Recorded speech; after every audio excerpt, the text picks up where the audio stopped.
Alright guys, we are back for another Dokkan Battle video. I just wanted to do a video just kind of like highlighting the 7th anniversary LRs and how, I can definitely say, I think that these probably would be the most popular Dokkan characters.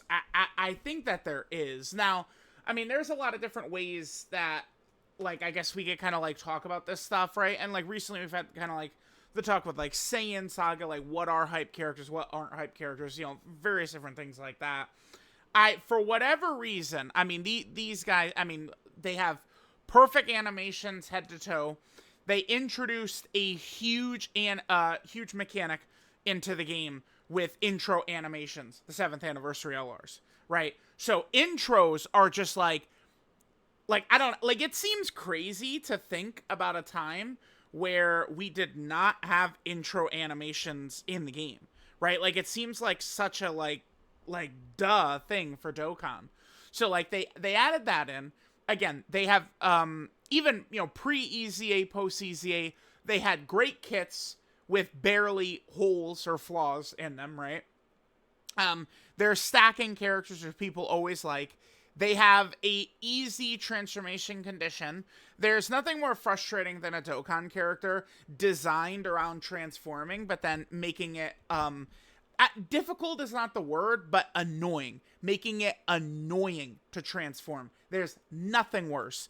These boys, turn 4, start a battle, is painless, effortless, and free, and just the way it should be, right? So these guys were just always incredible. We could use, I think, some views from some YouTubers kind of can show at least a little bit of how the community is feeling about these characters without a shadow of a doubt, right? Like, I feel like, gauging, like, my views or Nano's views or, someone else's views as, like, a huge metric, a lot of people probably would kind of, like, frown upon. But, like, dude, like, look at this.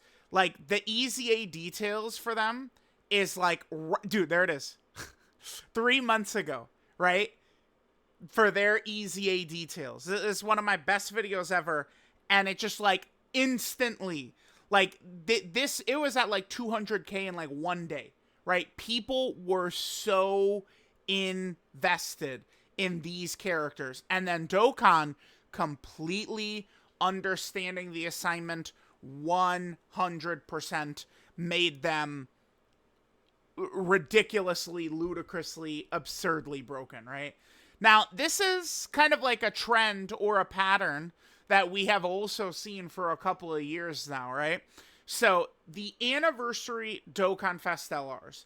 The 3rd and 4th anniversary LRs, both EZA during the 7th anniversary, right? They were good. Like, at the time they dropped, especially the Super Saiyan 4s, I feel like they're much better. Like, they were much better on EZA than history remembers them.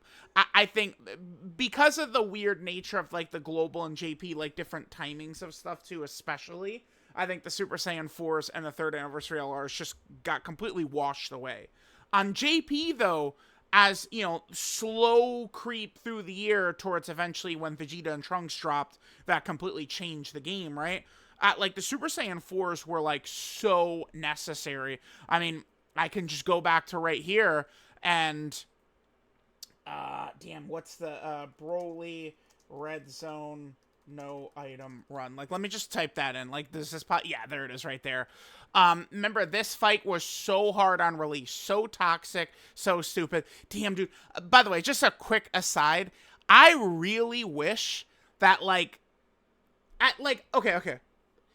What if Dokkan just took all of these that they've ever done and they just, like, had it in a rotation? So there's just, like, 150 different load screens that just kind of, like, cycle through. Am I crazy for thinking that that would be better than what they currently have?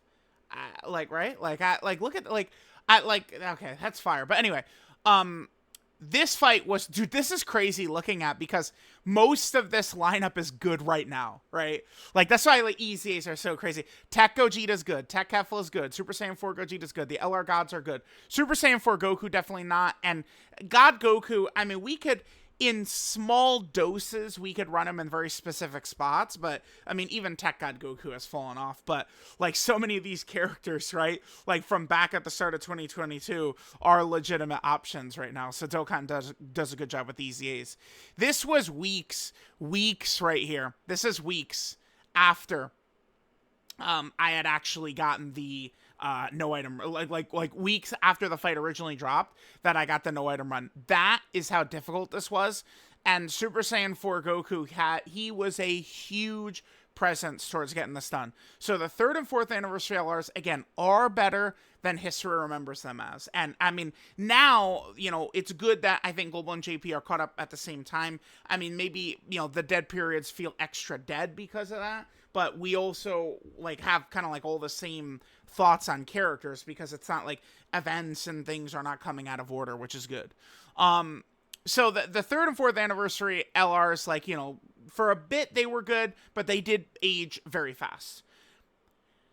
Then we get to the 8th anniversary, and they EZA'd these guys. And, I mean, their EZAs were, again, I mean, of a top 5 level. Dokkan, if there's anything Dokkan really respects, very obviously, it is their anniversary Dokkan Festival exclusive characters, right? And I think that this was a big thing. Again, I mean, I feel like it's a little bit, you know, I look at global players for this a bit, but, like, even during the 10th anniversary, people were so upset, oh, this character's not that good, this character's not good enough, this character's not good enough. Yeah, but the Dokkan Fest, where, like, it's always, like, I'm sorry, but, like, the anniversary will hit, and the non-Dokkan Fest could be really good. They might be mid. They might not be so good. Like, we've seen this every anniversary. It's not new. But the Dokkan Fest exclusives are always hits.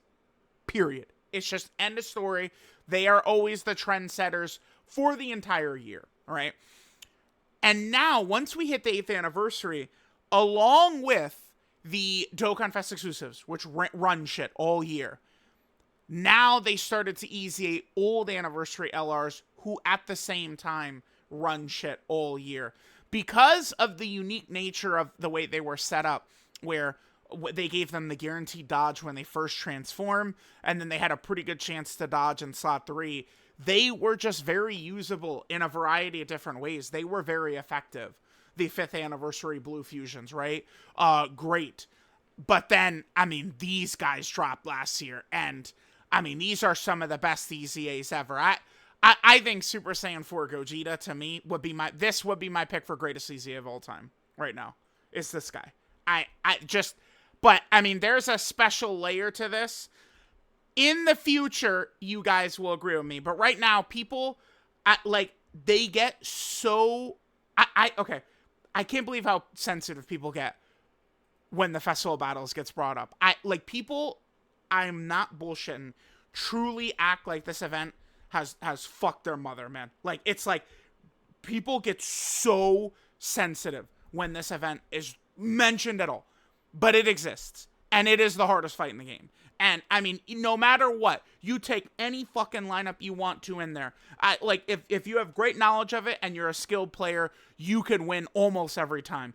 But the end of this event, you have to do so much damage in such a small amount of time. It gets very tough, even with, like, a perfect lineup, right? What Super Saiyan 4 Gogeta is able to do in here, I can't predict what's going to happen in the 11th anniversary year. Are we going to get a fight harder than this? People, again, down the line, they're going to agree with me. Right now, people just get, like, very, like, toxically, bratty when it comes to talking about this event. But, I mean, this is going to be remembered as one of the hardest fights of all time, right? Up there with, like, Broly and stuff like that. Like, when you see someone say, oh, well, it's just, like, you stack and you win and stuff like that, you know that they actually have no experience with the event whatsoever. They just have barely done it or not done it at all, which is fine. You don't have to. But I'm just saying, like, it's not just stacking up. What this guy does in here, the level that Super Saiyan 4 Gogeta is at, like, it's just, EZA characters, like, he is, like, outside of the 10th anniversary active turns, Super Saiyan 4 Gogeta is the best character in the game in here. And, I mean, it's a very simple reason.